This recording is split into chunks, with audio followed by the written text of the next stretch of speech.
Museum. Last lunch and share of this April. We've got some announcements to make. Please, for the next lunch and share, make sure you call in your reservation. We also have some things coming up in the future. We've got the 5K on the runway. I don't know how many of you folks are interested in doing the 5K, but we're expecting 450 to 500 runners for the 5K. That's right. As Donna said, you don't have to run, you can walk. And then there's also a 1 mile. This all starts about 9 o'clock. We also have coming up on the 9th, 10th, and 11th, we have a B-29 which will be parked on the taxiway right outside of our museum. And you'll be available for tours. And also, if you go to the B29 website, you can sign up for a flight on the airplane. They have Saturday morning at 9 and one at 11. On Sunday, it's 9 and 11 also. After the flights, you'll be available to walk through the airplane. Coming up on May 1st, we have a discussion about Camp David and the Iraqi War by Brent Nelson. And on May 15th, Dr. William McNeese will talk about the bends. And then we also have a special thing that we're working on. It's a tour of Evansville. I'm going to invite Donna Bone to come up and tell us about that.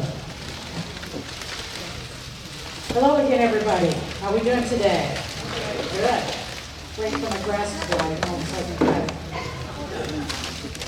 a sudden, 2 weeks from today is the inaugural bus tour of the World War II sites here in Evansville.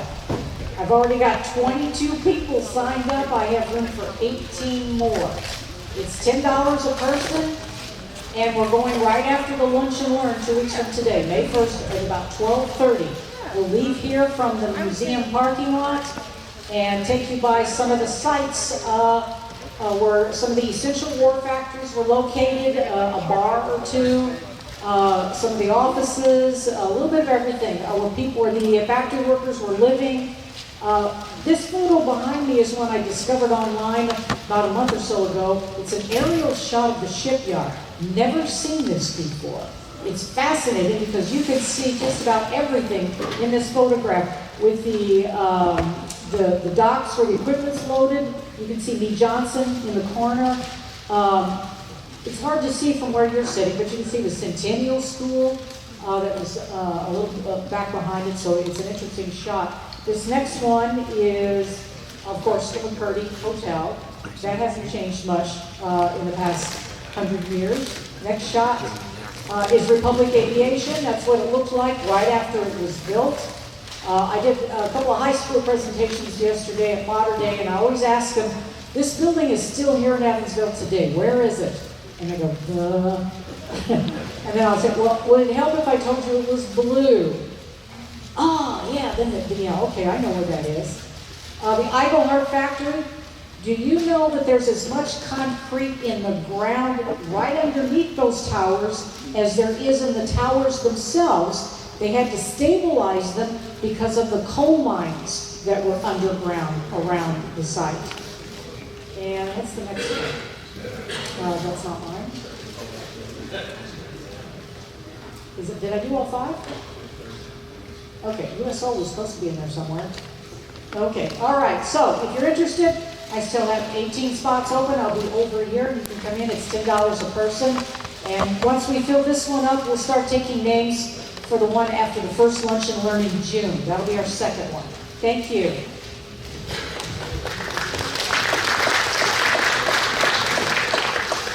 Thank you, Donna. Let's pause for a moment. Gentlemen, remove your caps. Let's bow our heads in prayer.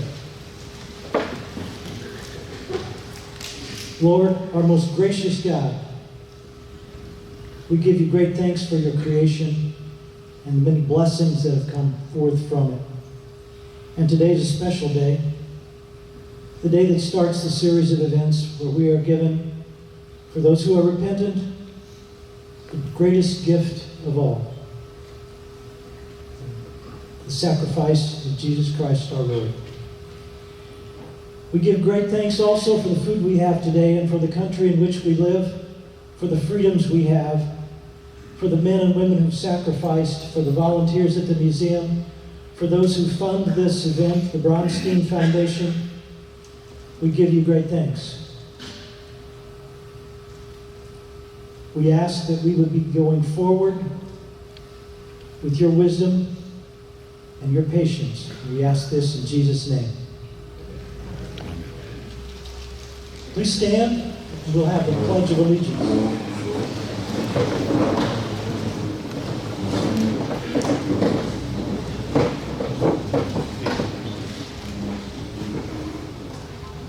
I pledge allegiance to the flag of the United States of America and to the republic for which it stands, one nation, under God, indivisible, with liberty and justice for all.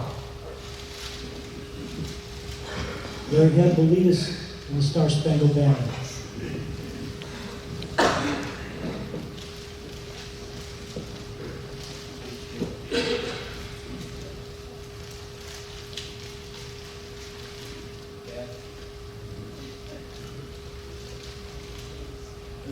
There's a light on now. Please feel free to join me. Oh, say, can you see by the dawn's early light what so proudly we hail at the twilight's last gleaming, whose broad stripes and bright stars through the perilous fight o'er the ramparts we watched were so gallantly streaming, and the rockets red glare, the bombs bursting in air, gave proof through the night that our flag was still there. Oh, say does that star-spangled banner yet wave o'er the land of the free and the home of the brave.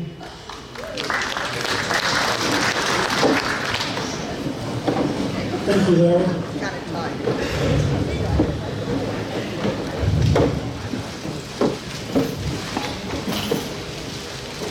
So we had a programming change today. We were fortunate that Mike Clark is here with us today to talk about trains in North Africa, Sicily, Italy during World War II. Mike was an Evansville native. He's a Navy veteran from 1966 to 1970. And when I asked for his background, he said, well, just tell him I'm a really good-looking guy, and I tell good stories. So this good-looking guy, Mike Clark, is going to come up and tell us a good story. Thank you, Don.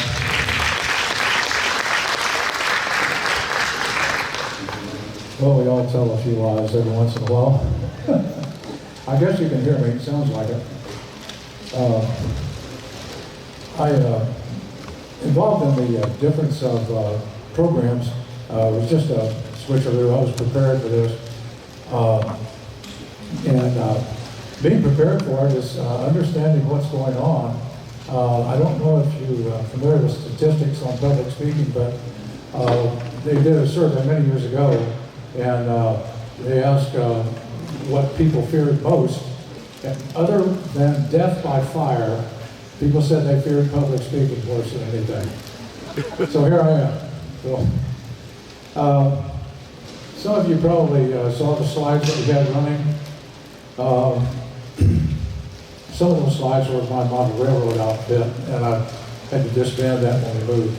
But as you read in the schedule, this talk concerns the railroad battalions of World War II, North Africa, Sicily, and Italy. And the reason for my topic will become clear as we proceed, because I have a lot in common with what happened here that I'm telling you about. I always also learned that it's always good to know who you're dealing with. Your presenter, the handsome guy, my name is Mike Clark. I'm also known as the captain and Mikey. Everybody calls me Mikey. People I work for, general managers, my minister call me Mikey. So it's I was in the Navy from 66 to 70. I was a personnel in second class. I spent some time at Kent Toyota in Lexus for 30 years. I did some other stuff, as you can see there. I'm not going to bore you with the details.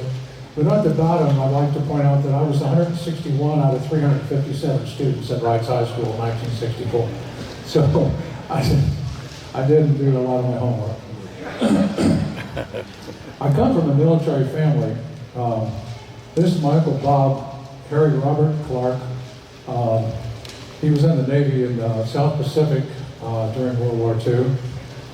And the gentleman on the far right, the shorter fellow, was my Uncle Bill, William Dudley Clark.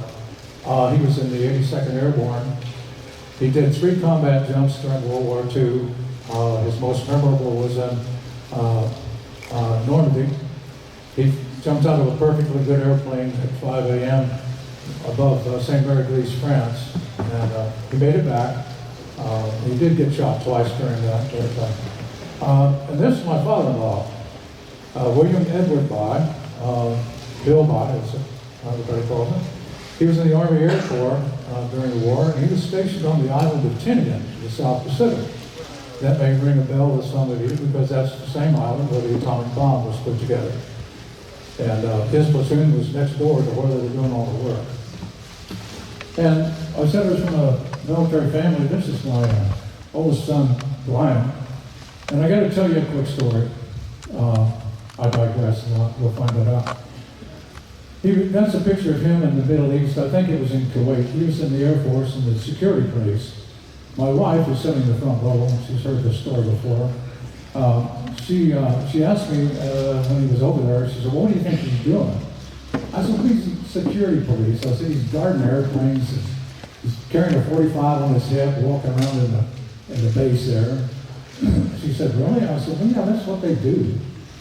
He got back, we went and picked him up, and we had the family all around the house there, people visiting.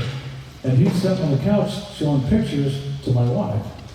And I'm across the room talking to somebody else, and all of a sudden she says, "You son of a bitch, you lied to me." I said, "What?" And everybody turned around and looked. She said, "Look at this." And she gives me this picture, and actually there's a different picture. He's standing out with bare chest, his camo pants. He's got the gun across his head and ammo belts across his chest. And he said, this is what he was doing.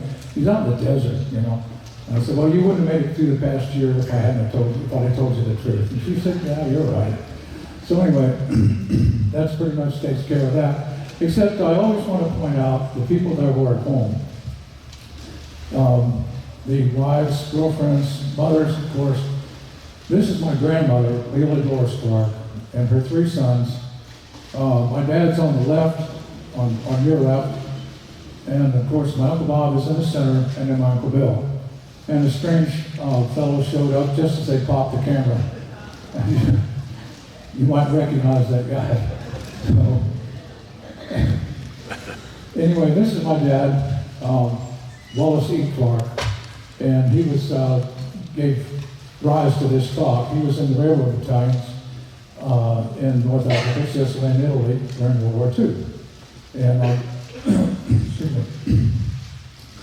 I'm going to get to that here in just a second. He was trained at Fort Polk, Virginia, and as I said, he was in the 719th Railroad Battalion. I have his service record, and all told, in one deployment, he was overseas for 3.5 years. That's about the time most of us were in high school. And he got involved in the North African campaign when the United States decided to get in the mix, and in an operation called Torch, and I'll get to that. And they followed the tanks to North Africa, Sicily, and Italy. And when I was in school, you didn't hear a lot about the North African campaign because it wasn't the star of the moment. But as a child, while his memory was fresh, and the topic was on a lot of people's minds at that time, I heard a lot of stories from him about his wartime service. He shared some artifacts with me and told me about them, and I donated them to the museum. He got his job in the Army because he had worked for the Inland Railroad as a call boy and a clerk. And his dad was a railroad engineer on the L&N, and his father-in-law, my other grandfather, was also employed with the L&N as a conductor.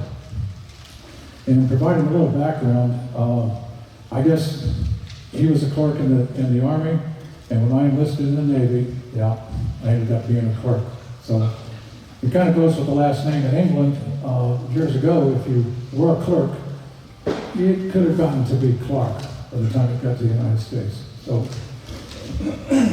you'll excuse me, my throat sometimes clogs up with whatever it is.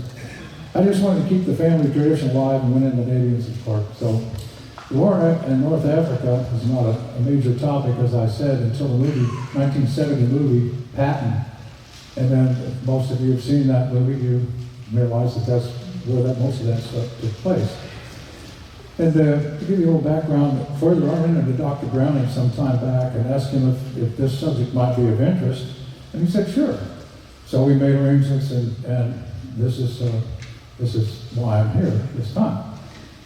This was the crest that was made for the railroad battalions, and it translates to ready for my country. And that was the crest for the railroad battalions when they got started. During the course of World War II, the Army operated in every theater of the war in Europe. At its peak, there were 35 railway battalions, 11 railway shop battalions, and many other support units. Railroads got their start in wartime during the Civil War, but in the Civil War, about all they transported was troops. Between World War I and II, the Army Corps of Engineers redesigned the structure of the military railroad. They decided to use a civilian structure and created divisions. In a railroad division, the superintendent was responsible for the tracks, personnel, sidings, terminals, buildings, you name it, and required to operate the trains over a designated area of the rail line. They also maintained and operated rolling stock, which are railroad cars, and locomotives. The organizational structure was based on civilian railroads, so in keeping with the best practices, the Army Corps of Engineers partnered with the commercial railroads in the United States. This worked because the railroads nominated personnel who were experienced in the profession, and these individuals were drafted. They were commissioned as reserve officers of the Army, and they became the superintendents of the Army railroads. Based on the conversations I had with my dad, I think he was probably in Company C of the 719th Railway Battalion. And his division, his company within the division had responsibility for maintaining yards and stations. And I remember him talking about his Captain McDonald. Keep that name in mind. Summer of 1941, the Army organized their first operating railway battalion at Fort Navarre, Virginia. This became the training battalion, and men were rotated in and out of that through the civilian railroads once they were placed in the Army. And in order to create the railroads, personnel were needed, obviously. And when eligible men were taken from the railroads and drafted into the military, someone had to step forward and take over. And we've all seen Rosie the Riveter around here with the airplanes and what have you. I like to call these ladies Rosie the Railroader, because they came in and did nasty, dirty, filthy, hard, hot work. And if you'll notice the clock, I noticed this, 5 minutes after 12, the lunch boxes are already open. It's 12 o'clock, we gotta go to lunch. I thought that was funny, but it's a testimony to the women and the support they provided during the war. And actually, my mom worked at Republic Aviation during the war. And speaking of that, on to the war. The Mediterranean. Fighting was taking place in several spots during World War II, obviously. Our topic starts with the war in North Africa, and that's where it starts. The reason fighting was taking place in North Africa at all stemmed from the area's strategic importance to the British Commonwealth. Also, Egypt's Suez Canal connection with the Mediterranean and the Indian Ocean was of vital importance. It was a lifeline for valuable oil resources from the Mid-East. And the oil in particular was important, became important at this time because England, Britain, fielded the first all mechanized mechanization of the modern army. Britain was the first to field that, and oil became obviously very, very important. Now, this is a picture of the African continent, and that is labeled as Italian Somaliland. Actually, it's Ethiopia now. It was an Italian territory, possession, whatever it was. So notice the Suez Canal is literally right next to it. So this becomes very, very important. It so happens the Italian dictator Benito Mussolini decided to mirror Hitler's conquest in Europe and invade Africa in October of 1935. And in June of 1940, Italy declared war on Britain, France, and invaded Ethiopia. So the problem comes up, what are we going to do about the Suez Canal? We need some people there. This put Egypt in a bad situation as the Italians began attacking neighboring Libya. The British held in Egypt at that time, and these events began to be serious to the British. So in 1940, the British went on the offensive and struck the Italian naval base at Taranto, seriously damaging Italy's forces. A month later, the British decided to have Operation Compass, and it drove the Italians out of Egypt and captured over 100,000 prisoners. Now, I'd like to point out that the Italian strength versus the British, at the beginning when the British invaded, went into North Africa, the Italians had 183 ships versus Britain's 45. They had 108 submarines to 12, 313 aircraft to 205, and they had over twice the number of troops. But in spite of these odds, 2 months after the fighting started, the British had moved the Italians back and effectively out of North Africa. So at this point, the Germans decided to get in the fray, and they came to the aid of the Italian forces and brought Field Marshal Glamo, the Desert Fox, to North Africa. The combination of thin British forces and German reinforcements drove the British back out of Libya and eventually to the Egyptian border. The fighting was back and forth, and due to one decision or the other, British forces collapsed, regrouped, and then would push the Germans and Italians back. And it kept going that way. And Hitler diverted a large force from North Africa to fight the Russians, and this left Rommel and the rest of his bunch at a serious deficit. And that actually could not be overcome finally. The RAF was superior in the Mediterranean at the time, and they had the ability to interrupt or stop German supplies and reinforcements. And one of the chief reasons the fighting was so back and forth was the war was a world war. And the Germans were fighting on 3 fronts. They were fighting in France, Russia, and then in North Africa, and sometimes, of course, England. The British were fighting also in the Western Pacific, along with France, and in North Africa. Troops and equipment were constantly moved from one place to another to shore up either defenses or attacks or to retreat. The battles were from east and west then to east, and then back to the east, and then back to the west. And I've got a map that will show you just how that went messed up. And at this point, no permanent gains had been made in North Africa. They were just trading real estate back and forth. So to that end, a series of coordinated landings, the United States became involved in the skirmish. And it was called Operation Torch. And the strategic landing groups put General Patton and the Western Task Force in Casablanca, Morocco. And this is where my dad ended up following in through the 719th went ashore there. And they began their long trek across Africa, Sicily, and Italy. The center and eastern task force was under British control.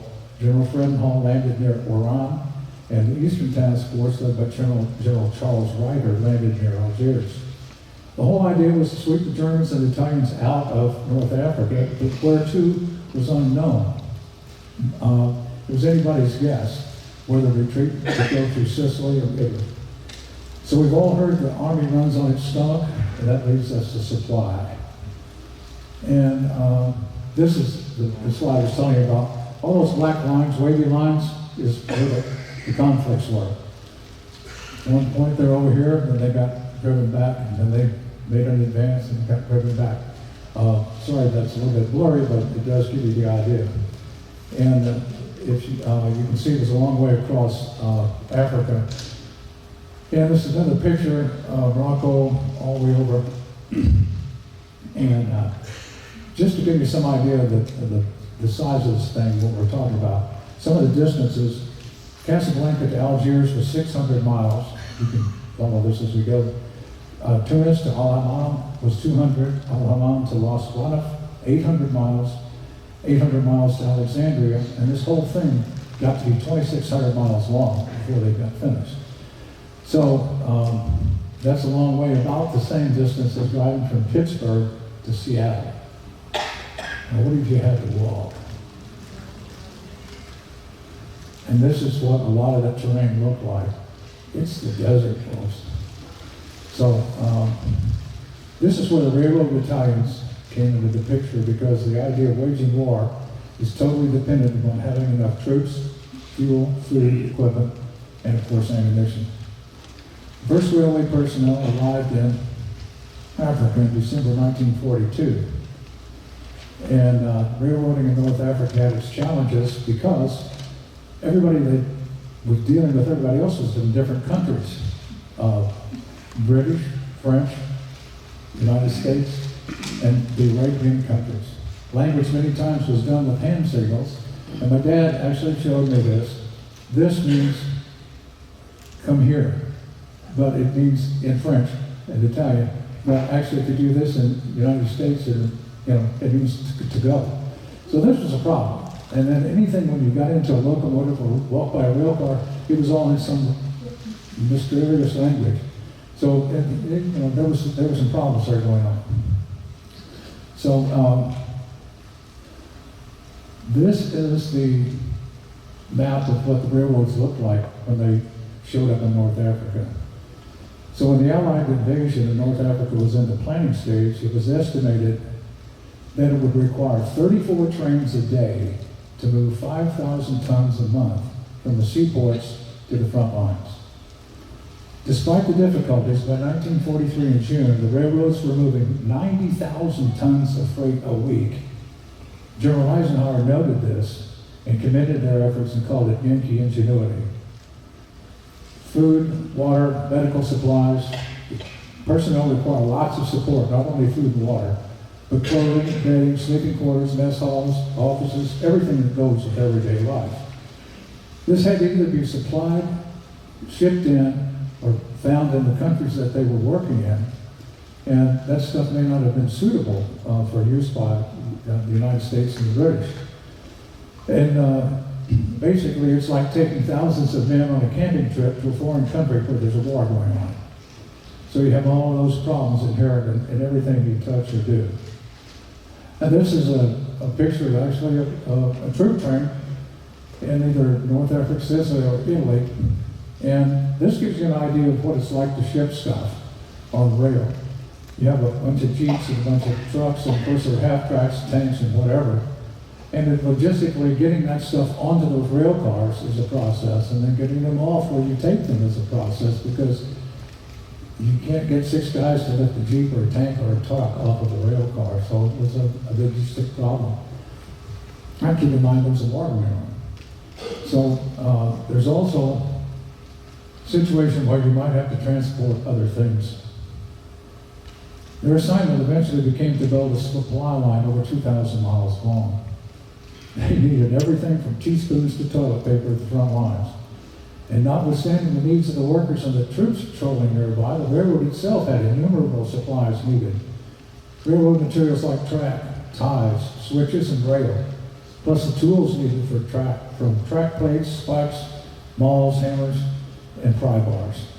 And the gathering of local railroad locomotives and freight and passenger cars, and then they had to recondition them because most of the stuff was either torn up, blown up, or sold. It wouldn't work right. So building or repairing facilities like buildings, roundhouses, offices, and gearing it for massive movements of troops and supplies and all the stuff that goes with these operations.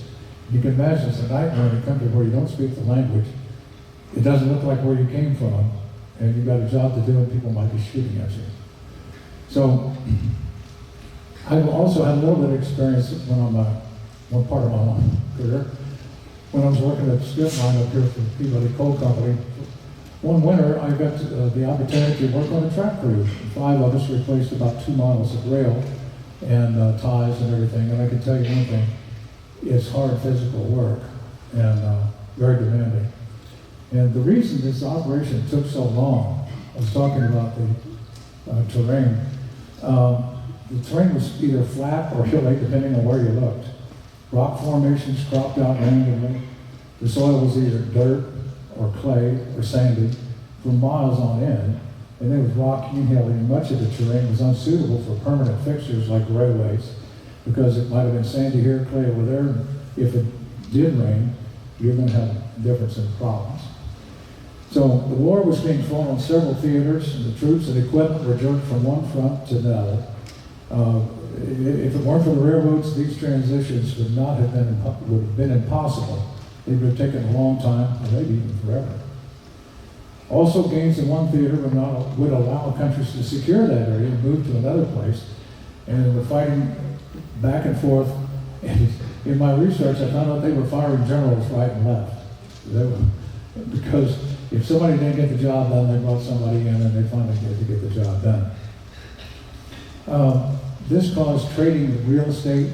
There was a satellite view of what was going on back then. It would have been like a football game, first over here, then over here, then over here, and then over here. So it was especially trying for the railroads because as the work they did, if they lost the ground to the enemy usually tore it up, and they had to rebuild it. So it was it was here, but now it's not. So they were in the process of building, move, retreat, build more, come back and build it back up.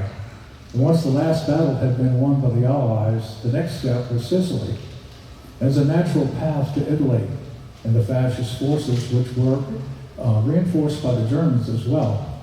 Now, paying close attention to Sicily, there's a little path between Messina over on the far right. If I can get that plugged in.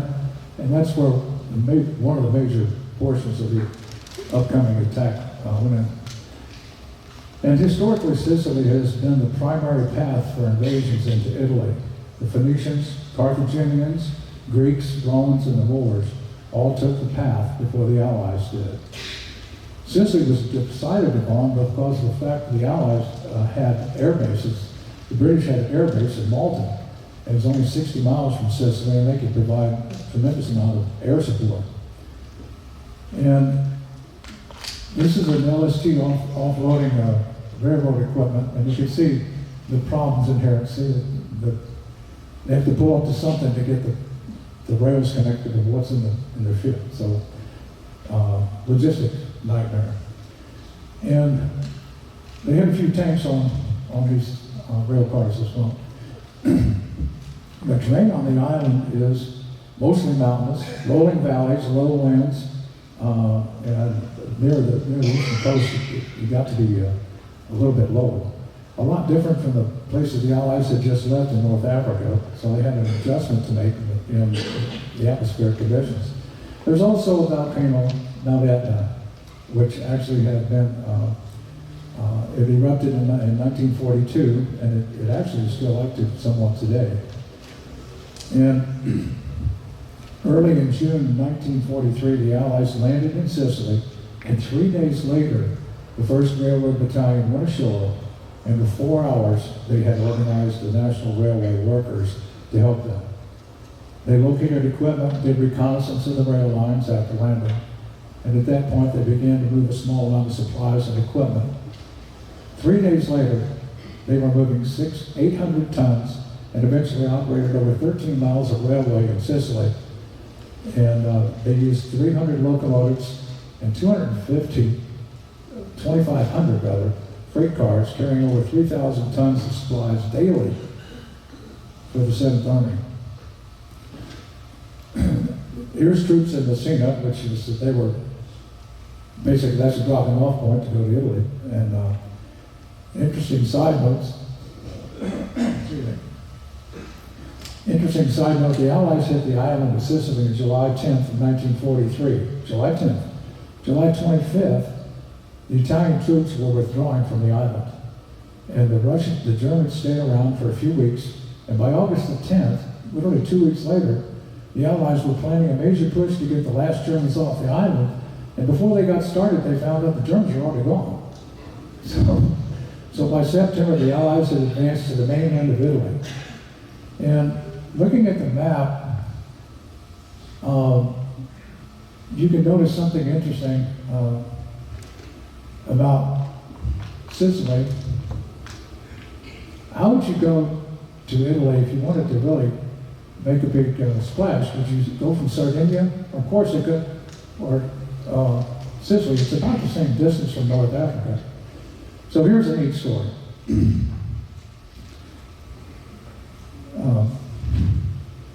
It's just and I've made that trip from Messina, Sicily to Italy. A buddy of mine and I went there for a weekend when I was in Shippers in Naples. And I can tell you a little bit about the terrain. It's flat. Southern Italy is flat.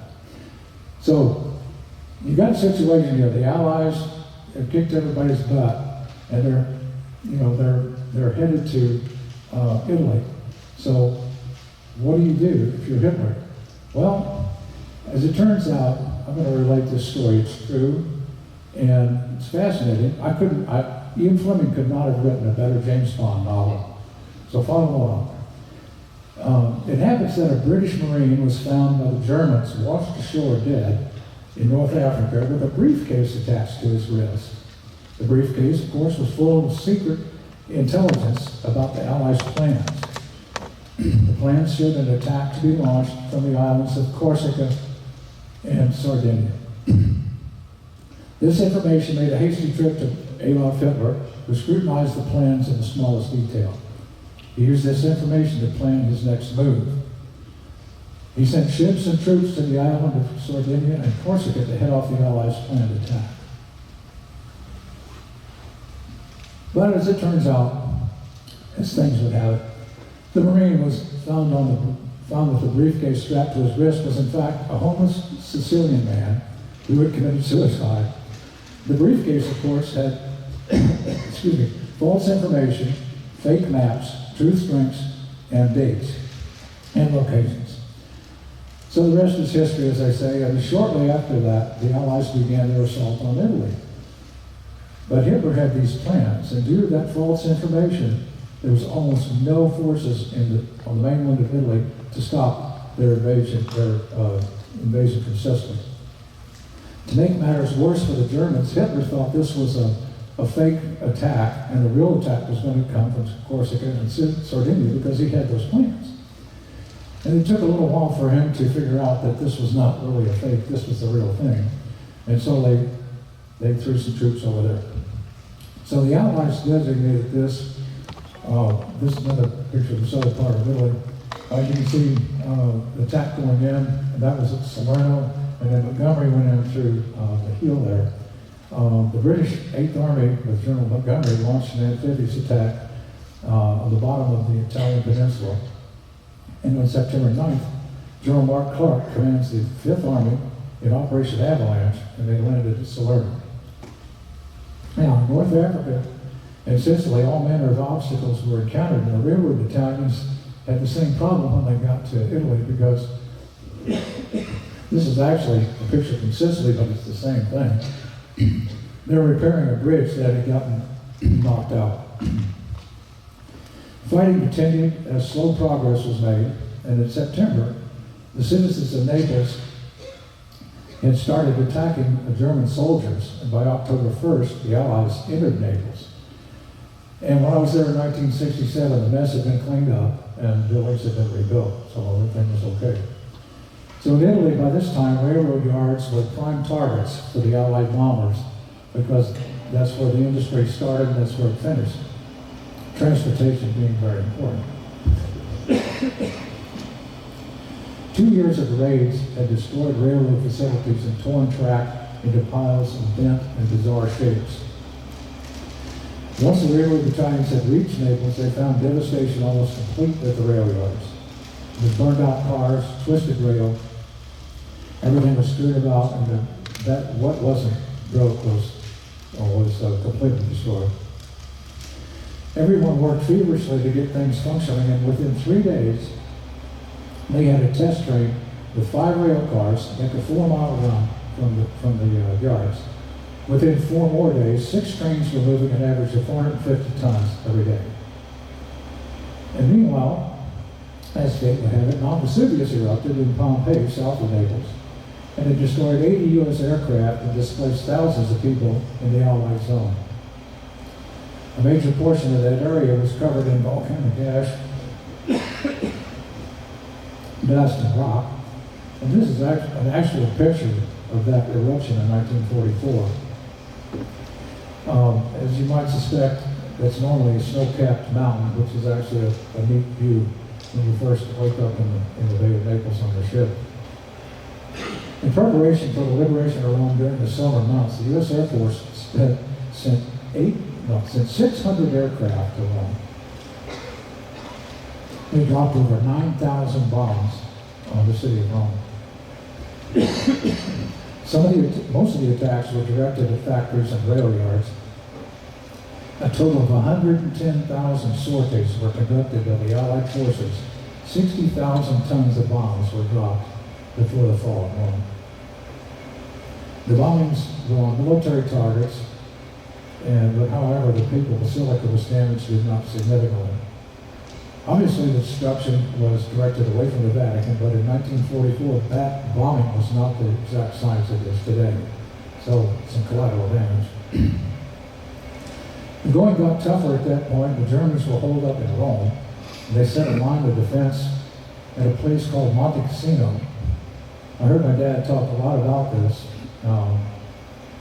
This is a picture of Monte Cassino. It was a Benedictine monastery on a 1,700-foot cliff south of Rome. And it was essential, excuse me, it was essential to capture this to get to Rome because the Germans were holed up there and they had a good vantage point being uphill. And this is what happened during the war to the monastery and Monte Cassino. But they rebuilt it, and this is what it looks like today. So, as I said, it was a 1,700-foot cliff, and it was basically essential to get through there, knock those fortifications out, and get on to Rome.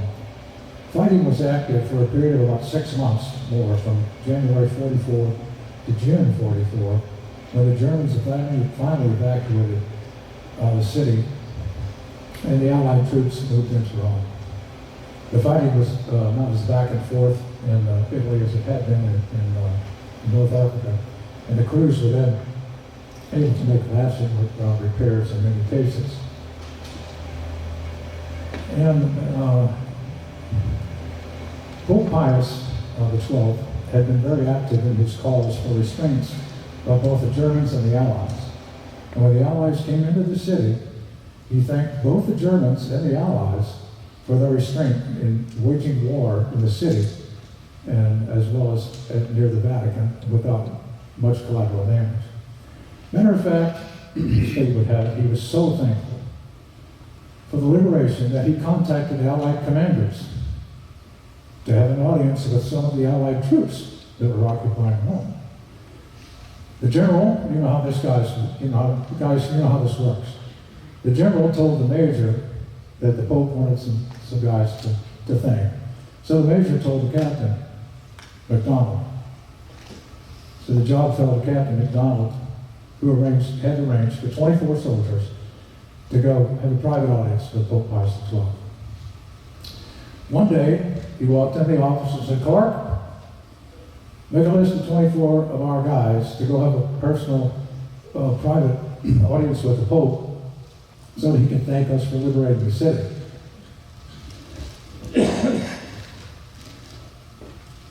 Who would have thought a man raised in the Baptist church would have his name at the top of the list?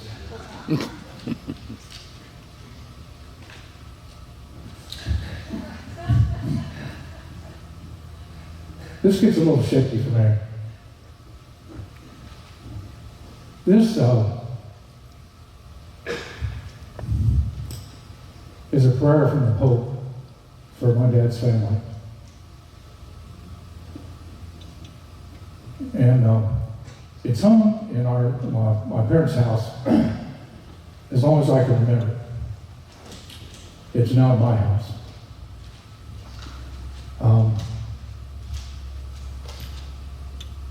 It's signed by the cardinals and has the Vatican seal.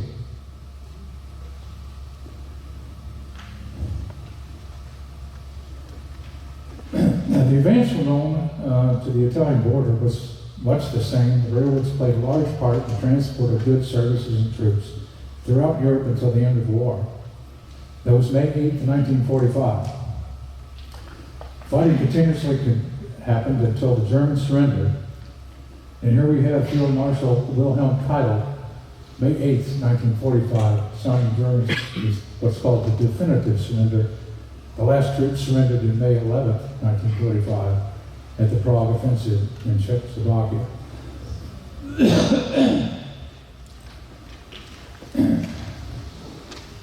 We've probably all seen that picture. It's what I would call the most iconic picture of VE Day in New York City. I'd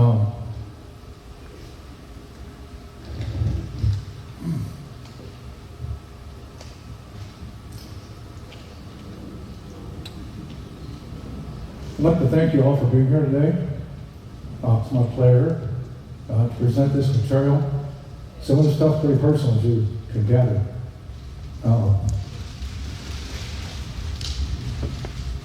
And I want to leave you with these images. And I have to do it without talking because sometimes I lose my ability to talk and there are no words.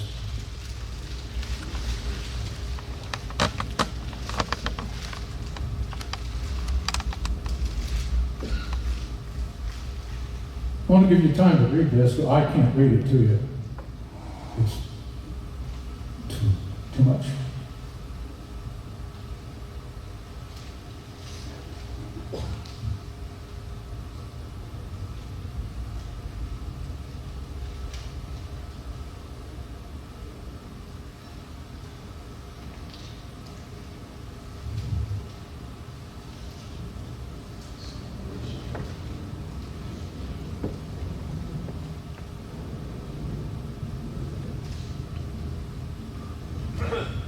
Thank you, folks. Thank you, Mike. Mike, are you going to take some questions? Yeah. Are there any questions for Mike?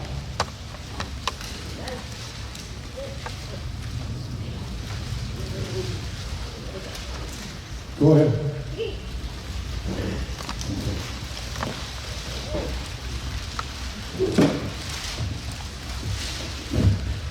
This kind of multi-question. I would assume like in areas of North Africa where the trains were, there were no tracks there before. Yes, there were. Those are the picture that I put up with just with single black lines. That was the existing railroads when they got there. Okay. And then they just had to refurbish them because they were all torn up.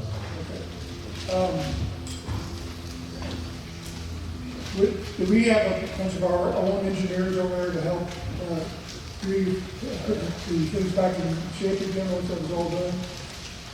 Well, when they went through and could hold that ground and advance, then those were permanent fixes if they didn't have to retreat and fix it all back up again.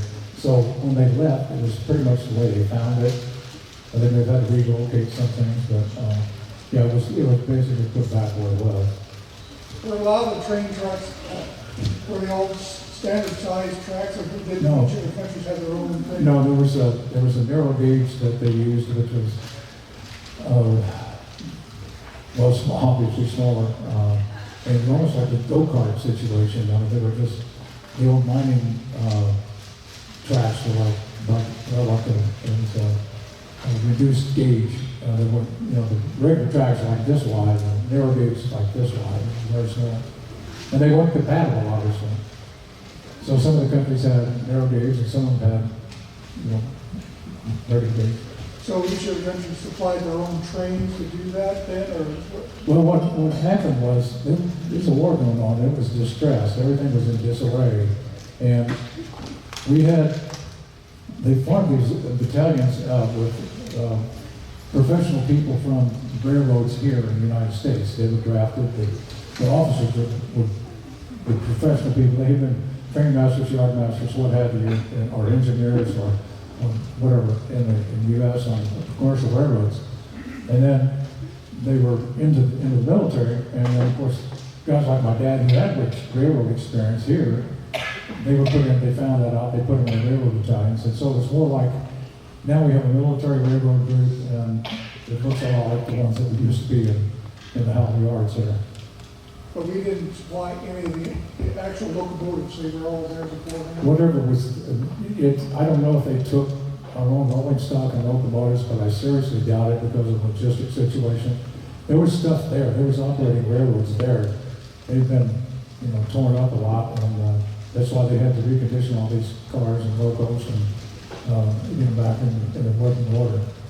Yeah. Thank you very much. Yeah.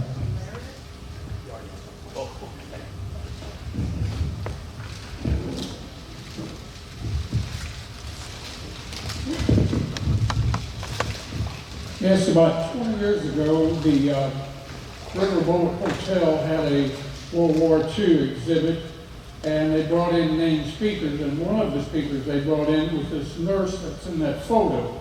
They brought in Chuck Yeager and the co-pilot of the second atomic bomb dropped in Japan. So they brought in named people here, and this was 20 years ago or something, and so I did meet that woman. Wow. Yeah.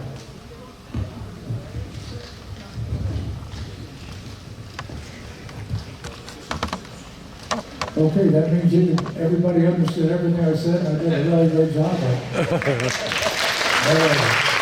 Thank you, Mike. So in 2 weeks, Jeff Nelson will be talking about the Camp David and the Iraqi War. I'm going to ask Donna if she has any more seats on the tour in 2 weeks. About 12 seats. Donna's got 12 seats open. So if you'd like to catch up on that bus trip, come visit Donna. It's the bus tour of Evansville. If not, we'll see you in 2 weeks. Thank you.